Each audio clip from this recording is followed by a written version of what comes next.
মাঝে মাঝে বলা হয় কমিটির পক্ষ থেকে যে হুজুর আসলে দুনিয়া বা পৃথিবীর এত কথা বলবেন না, একটু পরকালের কথা বলবেন। এবং কোনো কোনো মসজিদে কিন্তু এভাবে লেখাও থাকে যে মসজিদে দুনিয়াবি কথা বলা নিষিদ্ধ।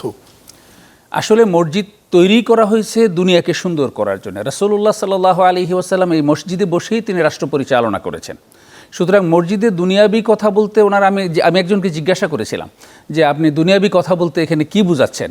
তখন উনি বলে যে নাজায়েজ কথা যেগুলো সেগুলো। তো দুনিয়াবি কথা মসজিদে দেখা হলো, বকশি ভাই কেমন আছেন, আসসালামু আলাইকুম, ভালো আছি। তো এটা তো একটা দুনিয়াবি কথা, খোঁজ খবর নিলাম, তো এটিকে বলা যাবে না? এগুলো বলা যাবে। তো যেগুলো নিষিদ্ধ হারাম কথা সেগুলো বলা যাবে না। তাহলে আপনি যে লিখে দিলেন মসজিদে দুনিয়াবি কথা বলা নিষেধ, তাহলে এমন একটা জায়গা বলেন যেখানে এরকম হারাম কথা গিয়ে বলা যাবে। এটা একটা অপ্রয়োজনীয় বা একটা অযৌক্তিক বক্তব্য। যদি আমরা দুনিয়াবি কথা বলতে এটা দ্বারা হারাম কথা বা নিষিদ্ধ কথা মিন করে থাকি, তাহলে হারাম কথা এবং নিষিদ্ধ কথা কিন্তু মসজিদে শুধু নয়, পৃথিবীর কোনো জায়গায় সেই কথাটা বলা যাবে না।